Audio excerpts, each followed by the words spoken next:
नमस्कार, बहुत स्वागत है आप सभी का साधना प्लस न्यूज में। मैं आपके साथ अस्मिता दुबे और बुलेटिन में दिखाएंगे बिहार झारखंड की तमाम खबरें, लेकिन उससे पहले एक नजर सुर्खियों पर।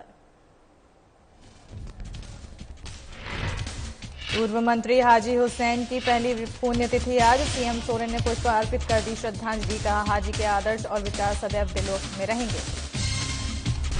नीति आयोग की रिपोर्ट पर तेजस्वी का सीएम पर हमला। कहा, बिहार बर्बाद है, नीतीश कुमार हैं। जहां पर आपको बता दें कि पूर्व मंत्री रांची के पूर्व मंत्री हाजी हुसैन की पहली पुण्यतिथि आज है, जहां सीएम ने पूर्व मंत्री को श्रद्धांजलि दी। उनकी तस्वीरों पर माल्यार्पण कर उन्हें श्रद्धांजलि दी है।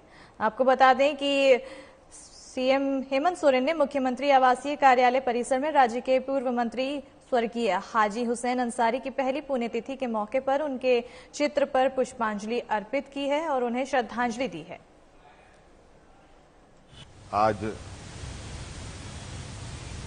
पार्टी के वरिष्ठ नेता आदरणीय गुरुजी के सहयोगी रहे अलग राज के आंदोलन के बड़े हिस्से के रूप में सहयोगी रहे आदरणीय हाजी हुसैन साहब आज हमारे बीच नहीं। आज से 1 साल पहले कोरोना के संक्रमण ने इन्हें निगल लिया। आज हाजी हुसैन अंसारी साहब की पहले भी ये पुण्यतिथि है और झारखंड मुक्ति मोर्चा के सभी पार्टी के कार्यकर्ता इनको श्रद्धा सुमन अर्पित कर रहे हैं।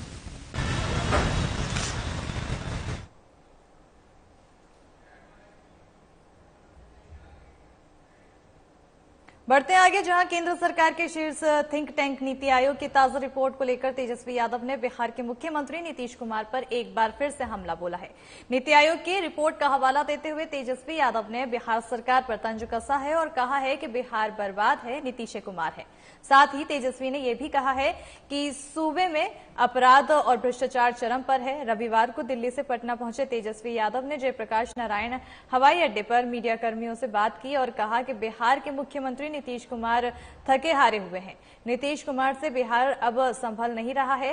साथ ही तेजस्वी ने यह भी कहा कि मैंने कई बार नीति आयोग की रिपोर्ट को विधानसभा में रखा है लेकिन मुख्यमंत्री नीतीश कुमार की ओर से कोई भी प्रतिक्रिया नहीं आई है। जो भी लोग सत्ता में हैं वो क्या जवाब देंगे। नेता प्रतिपक्ष ने आगे कहा कि हकीकत यही है कि बिहार में भ्रष्टाचार है, बिहार में अपराध है, बिहार में स्वास्थ्य व्यवस्था पूरी तरह फेल है, बिहार बेरोजगारी का केंद्र बन गया है। लोग नारा लगाते थे कि बिहार में बहार है, नीतीश कुमार है, लेकिन अब बिहार बर्बाद है क्योंकि नीतीश कुमार है। बिहार अब पीछे से पहला नंबर प्राप्त कर रहा है। नीतीश आयोग की रिपोर्ट में बिहार सबसे फिसड्डी राज्य है।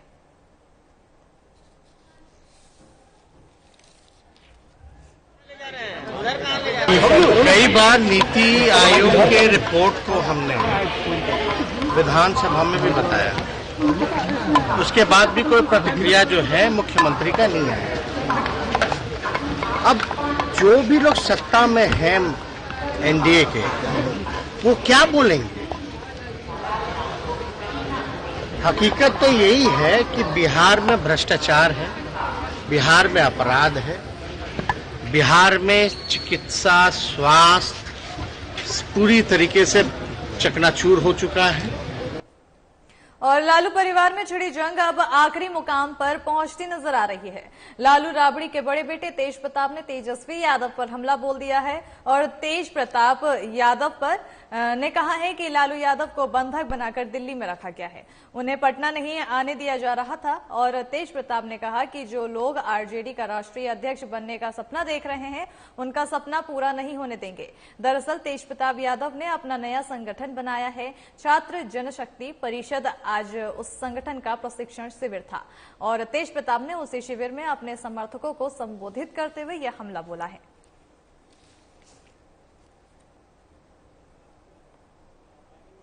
बिहार की जनता भी सुन ले संगठन बढ़ेगा नहीं, टूट जाएगा। पिताजी हमारे अस्वस्थ चल रहे हैं, हम कोई प्रेशर नहीं देना चाहते किसी भी तरीके का, बीमारी से जूझ रहे हैं। कुछ लोग जो है राष्ट्रीय अध्यक्ष बनने का सपना देख लिए हैं आरजेडी में। आरजेडी में कुछ लोग जो है जो राष्ट्रीय अध्यक्ष बनने का सपना देख लिए, 4-5 लोग हैं। वहीं तेज प्रताप यादव के कारण लगातार फजीहत झेल रहे नेता प्रतिपक्ष तेजस्वी यादव ने अब तेज प्रताप के नए आरोपों को पहली प्रतिक्रिया दी है और तेज प्रताप यादव ने यह आरोप लगाया था कि उनके पिता लालू प्रसाद यादव को बंधक बनाकर रखा गया है और तेज प्रताप ने कहा था कि कुछ लोग पार्टी अध्यक्ष की कुर्सी हथियाना चाहते हैं, इसलिए साजिश रच रहे हैं। तेज प्रताप का निशाना सीधे अपने छोटे भाई तेजस्वी यादव पर था। आज सुबह पटना पहुंचे तेजस्वी यादव ने अपने बड़े भाई के आरोपों के ऊपर सवाल किए जाने पर पलटवार किया है। तेजस्वी यादव ने कहा है कि लालू प्रसाद यादव बिहार के मुख्यमंत्री लंबे अरसे तक रहे, केंद्र में मंत्री रहे, देश के 2 प्रधानमंत्रियों को कुर्सी पर बैठने में उनकी महत्वपूर्ण भूमिका रही। उन्होंने पूर्व उप प्रधानमंत्री लालकृष्ण आडवाणी को गिरफ्तार करवाने का काम किया। ऐसे में अगर कोई इस तरह के आरोप लगा रहा है तो ये बात लालू प्रसाद यादव के व्यक्तिगत से मेल नहीं खाती है। अब देखिए, अब हम इतना जरूर कह सकते हैं कि लालू जी जो हैं लंबे समय तक बिहार के मुख्यमंत्री रहे, रेल मंत्री रहे, 2 प्रधानमंत्री उन्होंने बनाया, आडवाणी जी को भी गिरफ्तार किया। तो उनका जो व्यक्तित्व है इससे मैच नहीं खाता। और तेज प्रताप यादव के अपने पिताजी लालू जी को लेकर बंधक बनाने की बात पर बीजेपी ओबीसी मोर्चा के राष्ट्रीय महामंत्री और बिहार बीजेपी प्रवक्ता डॉक्टर निखिल आनंद ने अपनी प्रतिक्रिया दी है। डॉक्टर निखिल आनंद ने कहा है कि लालू प्रसाद यादव जी बिहार के पूर्व मुख्यमंत्री रहे हैं। हमारे बीच राजनीतिक आरोप प्रत्यारोप विरोध प्रतिरोध होता रहता है, लेकिन निजी तौर पर हम सब उनका दिल से बहुत सम्मान करते हैं। लालू जी के बड़े बेटे तेज प्रताप यादव ने अपने पिताजी के बारे में कुछ लोगों द्वारा दिल्ली में बंधक बनाकर रखने की बातें सार्वजनिक तौर पर कही है, जो गंभीर बातें हैं। हालांकि ये विषय लालू जी के परिवार का निहायत ही अंदरूनी व्यक्तिगत और पारिवारिक मामला है, लेकिन हम सबकी चिंता भी स्वाभाविक है। देखिए, लालू जी बिहार के पूर्व मुख्यमंत्री हैं और उनका निजी तौर पर बहुत दिल से हम सभी सम्मान करते हैं। हालांकि राजनीतिक आरोप प्रत्यारोप विरोध प्रतिरोध अलग सी बातें हैं, निजी तौर पर उनका एक रिस्पेक्ट है। अब तेज प्रताप यादव ने जो बातें कही है कि उनको बंधक बनाकर रखा जा रहा है और अन्य बातें, हालांकि उनके परिवार की अंदरूनी बातें हैं, निजी बातें हैं, पारिवारिक बातें हैं, लेकिन हम सभी की चिंता भी स्वाभाविक है। इस पर कहीं न कहीं से एक स्पष्टीकरण तो आना चाहिए। तेज प्रताप यादव के बयान के बाद बिहार की राजनीति गर्मा गई है और जेडीयू प्रवक्ता नीरज कुमार ने बयान दिया है। उन्होंने कहा है कि कौन किसको बंधक बनाकर रखा है, ये आरजेडी का आंतरिक मामला है। मुख्यमंत्री नीतीश कुमार ने राज्य में माता पिता भरण पोषण अधिनियम 2007 बनाया है, जिसमें माँ पिता ने सम्मान के रक्षा के लिए कानून बनाई गई है और ऐसी स्थिति में कानून बना हुआ है, अगर जरूरत पड़े तो इसका लाभ ले सकता है। कौन किसको बंधक बनाकर रखा है, यह राष्ट्रीय जनता दल का आंतरिक मामला है। माननीय मुख्यमंत्री नीतीश कुमार जी ने राज्य में वरिष्ठ नागरिक एवं माता पिता भरण पोषण अधिनियम 2007 बनाया है, जिसमें मां पिता के सम्मान की रक्षा की कानूनी व्यवस्था की गई, जिसमें जीवन की सुरक्षा, संपत्ति की सुरक्षा, भरण पोषण, गुजारा भत्ता और अनुमंडल पदाधिकारी के यहाँ आवेदन पर पत्र दिया जाना है। और आरजेडी के भीतर मचे घमासान पर बिहार बीजेपी ने भी जोरदार सियासी हमला किया है। पार्टी के प्रदेश प्रवक्ता डॉक्टर राम सागर सिंह ने एक बयान जारी कर आरजेडी को अब आरोप वाली पार्टी बताया है। डॉक्टर राम सागर सिंह ने कहा है कि चारा खाने वाला लालू परिवार पहले जेल और बेल से अपनी दिनचर्या तय करता था, अब तो इस परिवार और पार्टी पर हर रोज गंभीर आरोप उछल रहा है। 5 करोड़ लेकर टिकट नहीं देने का आरोप अभी ठंडा भी नहीं हुआ है कि एक मुस्लिम महिला से 2 लाख की ठगी का नया आरोप चस्पा हो गया है।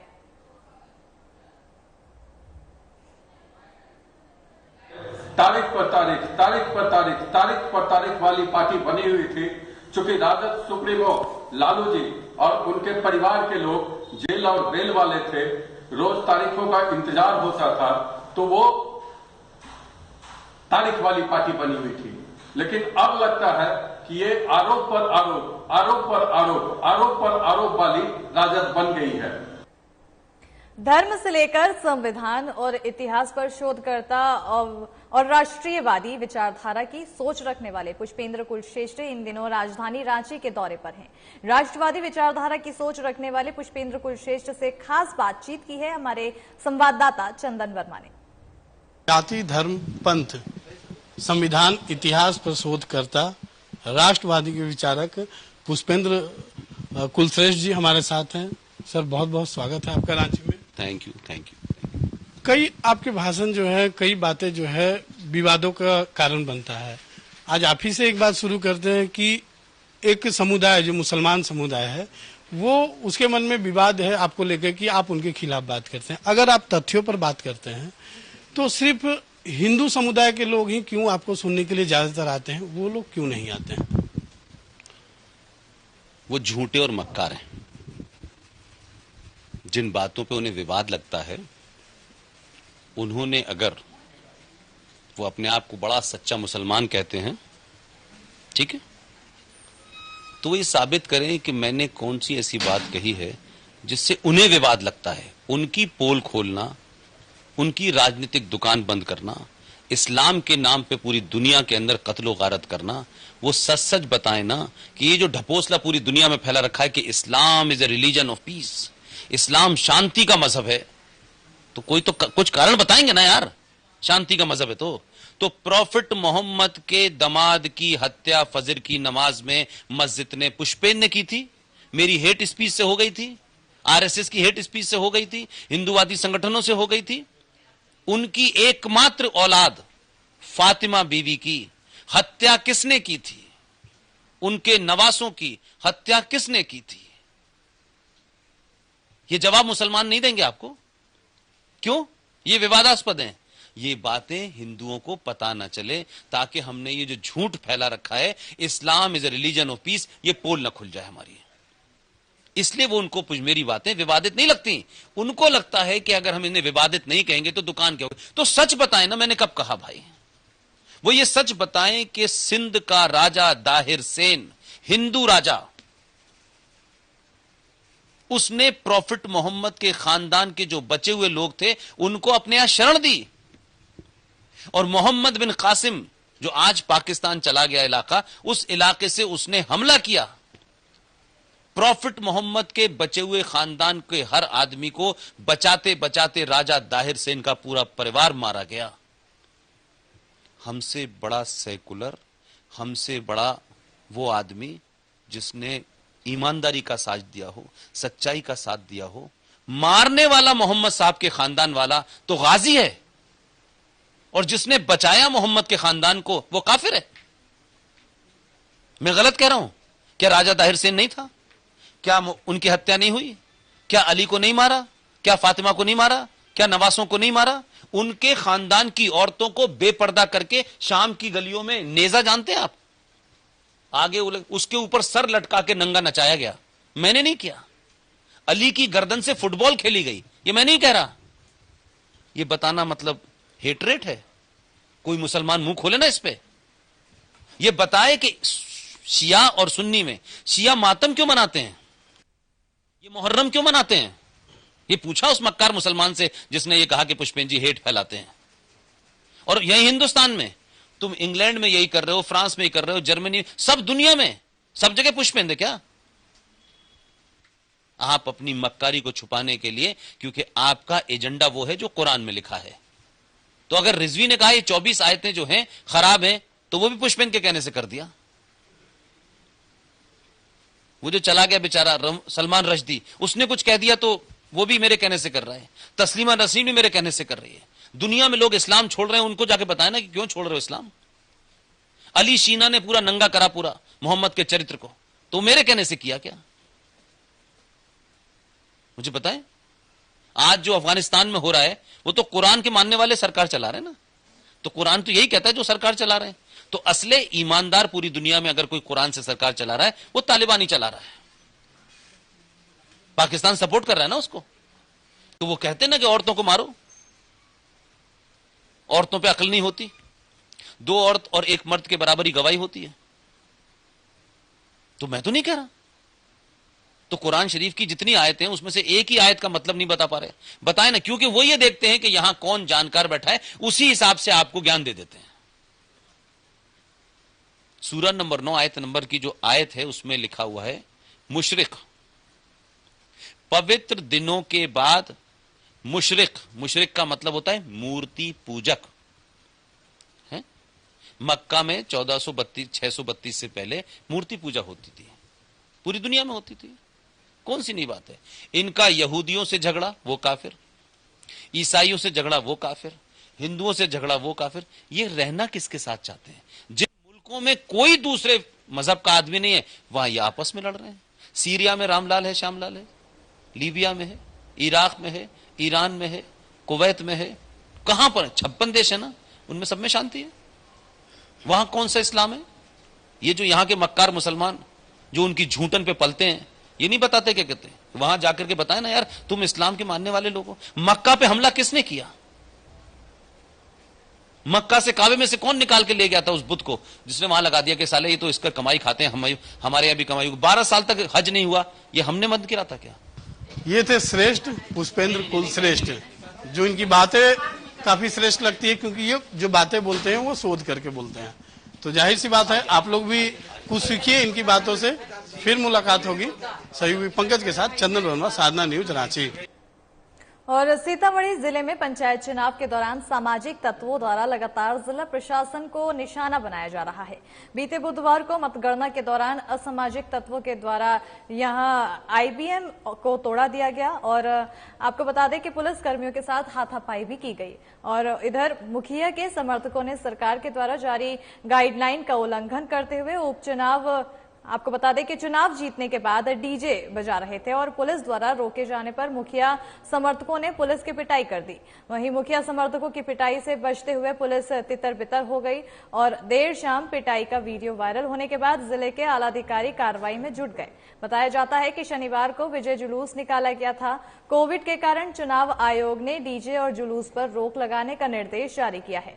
इसके बावजूद गौरी गांव में जीत के जश्न में डीजे बजाते हुए जुलूस निकाला और इस पर रोक लगाना जब पुलिस पहुंची तो समर्थकों ने खदेड़ लिया। इस मामले में सहायक निरीक्षक आरके यादव के बयान पर नानपुर थाने में एफआईआर दर्ज की गई है। वहीं मामले को लेकर एसडीपीओ पुपरी प्रमोद कुमार यादव ने कहा है कि पुलिस मामले को गंभीरता से ले रही है और कार्रवाई करते हुए अब तक मामले में शामिल 1 दर्जन लोगों को गिरफ्तार किया गया है। साथ ही मुखिया की गिरफ्तारी को लेकर लगातार छापेमारी जारी है। वहीं जल्द ही मुखिया को भी गिरफ्तार कर लिया जाएगा। एसडीपीओ ने आगे कहा कि वीडियो फुटेज के आधार पर मामले में जो भी शामिल है उन सभी को गिरफ्तार किया जाएगा।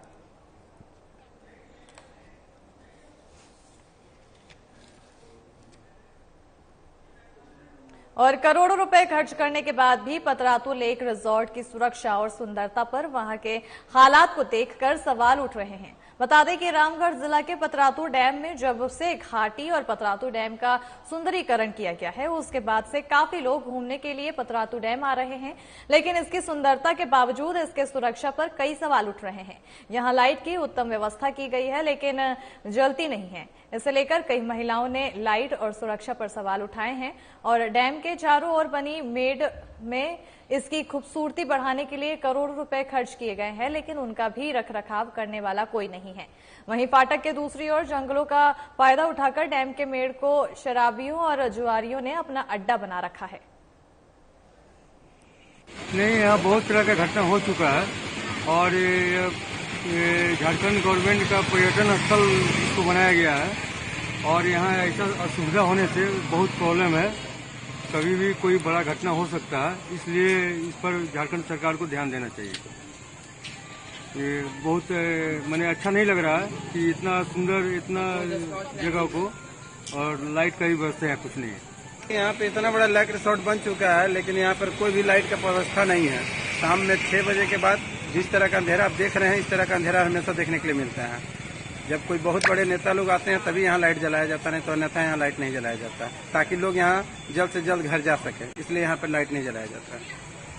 क्या आपको लगता है कि लाइट जलना चाहिए? नहीं, बिल्कुल लाइट जलना चाहिए। इतना बड़ा लाइट रिसोर्ट बना है, लोग देखने के लिए दूर दूर से आते हैं। इसका सुंदरता वही है, शाम के समय में ही आदमी लाइट को देखता है कि क्या दिख रहा है नहीं दिख रहा है। वहीं सिमडेगा के हॉकी खिलाड़ियों को सिमडेगा में कंप्यूटर की शिक्षा देने की शुरुआत की गई है। बता दें कि सिमडेगा के हॉकी खिलाड़ी खेल में तो बहुत ही अच्छे हैं, देश विदेश में अपना परचम लहरा रहे हैं, लेकिन अगर शिक्षा की बात करें तो ये अन्य प्रदेशों के खिलाड़ियों से काफी पीछे है। इसे देखते हुए हॉकी सिमडेगा ने 2015 से ही हॉकी खिलाड़ियों के लिए अंग्रेजी पढ़ाई, क्विज और भाषा प्रतियोगिता आदि की शुरुआत की थी। वहीं आज भी सिमडेगा के खिलाड़ी कंप्यूटर ज्ञान से एकदम अनभिज्ञ हैं और इसी को देखते हुए हॉकी सिमडेगा ने उनके लिए उनमें स्वर्णिम दक्षता लाने की योजना से खिलाड़ियों के लिए कंप्यूटर पढ़ाई की शुरुआत की है, जिसके लिए सहभागी कंप्यूटर एजुकेशन सिमडेगा के संचालक निशांत कुमार ने जिला के खिलाड़ियों को अपने कंप्यूटर सेंटर में निःशुल्क कंप्यूटर सिखाने का काम करेंगे। और हॉकी सिमडेगा के अध्यक्ष मनोज कोनबेगी ने बताया है कि सिमडेगा खेल में तो आगे है, लेकिन कई चीजों में पीछे है, जिसे दूर करना जरूरी है। सबसे पहले तो हम सहभागी कंप्यूटर एजुकेशन को धन्यवाद देना चाहेंगे कि जो हॉकी सिमडेगा के अनुरोध पर हॉकी खिलाड़ियों को कंप्यूटर सिखलाने का जो बीड़ा उठाया है। हमारे हॉकी खिलाड़ी जो हैं, जो खेल में तो बहुत ही उत्कृष्ट प्रदर्शन कर रहे हैं, लेकिन बाकी चीज़ों में थोड़ा पीछे रहते हैं। और आज डिजिटल जमाने में हर चीज़ों में हमारे खिलाड़ियों को कंप्यूटर की आवश्यकता है। फॉर्म भरना हो, इतना तक कि हॉकी इंडिया का रजिस्ट्रेशन करना हो, सारे चीज़ों में वे इधर उधर दुकानों में जाकर, इधर उधर कंप्यूटर सेंटरों में जाकर अपना फॉर्म भरते हैं। एक्चुअली सर, हमने देखा है कि आज से बहुत कुछ साल पहले जब सलीमा लकड़ा हुआ, संगीता, ब्यूटी, ये लोग को जब अंतर्राष्ट्रीय स्तर पर खेलने के लिए जाना था तो ये लोग वीज़ा के लिए अप्लाई करने के लिए दर दर भटक रही थी। तो उनसे भी इन लोगों का जो वीज़ा वगैरह वो हम ही ने अप्लाई किया था, पासपोर्ट वगैरह के लिए। और उसी समय हमने सोचा था कि इन लोगों के लिए कुछ करना चाहिए, बट बीच में लॉकडाउन हो गया तो इस चीज़ को शुरू करने के लिए काफ़ी लेट हुआ। और गुमला के डाक विभाग द्वारा शहीद वीर तिलंगा खड़िया के नाम पर माई स्टैंप जारी किया गया है। सिसई प्रखंड के ग्राम पंचायत घाघरा में वीर शहीद तिलंगा खड़िया के गांव में उनके परपोते को टिकट सौंपकर इसका शुभारंभ किया गया है। बता दें कि झारखंड राज्य के स्वतंत्रता सेनानी वीर तिलंगा खड़िया के नाम पर भारतीय डाक विभाग द्वारा माई स्टैंप जारी कर उनके परपोते जोगिया खड़िया, चंद्रपाल खड़िया, बासु खड़िया को प्रदान किया गया है। बता दें कि झारखंड राज्य के गुमला के सिसई प्रखंड अंतर्गत ग्राम मुरगू में तिलंगा खड़िया का जन्म 9 फरवरी 1806 में हुआ था और वो एक, आपको बता दें कि कर्मठ समाज सेवी के रूप में प्रसिद्ध थे।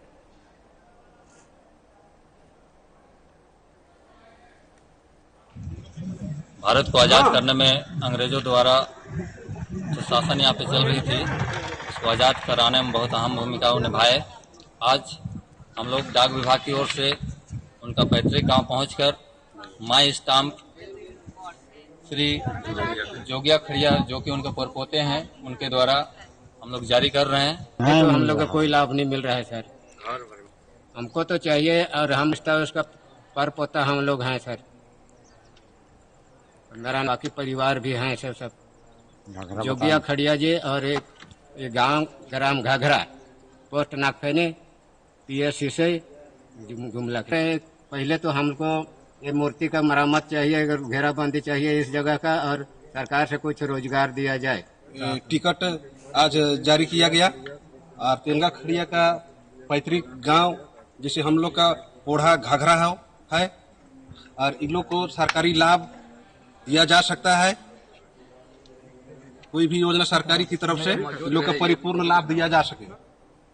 और साहिबगंज में होने वाली पान की खेती का अस्तित्व इन दिनों खतरे में पड़ गया है। मोकिमपुर पंचायत के आधा दर्जन गांवों में पीढ़ी दर पीढ़ी होने वाली पान की खेती पर सड़क निर्माण चौकीकरण के कारण बस चंद दिनों में मेहमान है। और दरअसल साहिबगंज राजमहल के बीच NH80 को 4 लेन सड़क बनाया जा रहा है, जिस कारण जमीन अधिग्रहण को लेकर जिले में होने वाली पान की खेती को इलाज आपको बता दें कि इलाका भी संकट में आ गया है। इसको लेकर बीजेपी किसान मोर्चा के राष्ट्रीय मंत्री बजरंगी प्रसाद यादव ने प्रभावित किसान परिवार की सहायता के लिए राज्य के मुख्यमंत्री हेमंत सोरेन को और राष्ट्रीय राजमार्ग केंद्रीय मंत्री नितिन गडकरी को पत्र भेजकर ये मांग की है कि सैकड़ों पनवाड़ी परिवार एकमात्र आजीविका के साधन का जमीन अधिग्रहण किए जाने के कारण उनका रोजगार पूरी तरह चौपट हो गया है। आप सभी मित्रों से एक खास करके झारखंड के साहिबगंज जिला के योगीचक, सरकंडा, चंडीपुर, जो राजमहल प्रखंड के गांव पड़ता है, करीब दर्जनों गांव ऐसा पड़ता है, जहां की पूरे राज्य में मात्र वहीं पान की खेती होती है। पनवाड़ी लोग हैं, यानी मोदी परिवार है लोग, उन लोगों का एकमात्र जीविका का साधन है पान की खेती से। तो आपको बता दें कि पान की खेती का अस्तित्व अब खतरे में नजर आ रहा है साहिबगंज में, जहां पर सड़क निर्माण के कारण खेती का इलाका अब संकट में है। और इसी के चलते अब राष्ट्रीय मंत्री बीजेपी किसान मोर्चा के बजरंगी प्रसाद यादव ने इनके संकट को लेकर बात कही है। और इसी के साथ बिहार झारखंड की खबरों में फिलहाल इतना ही। बने रहिए साधना प्लस न्यूज के साथ। नमस्कार।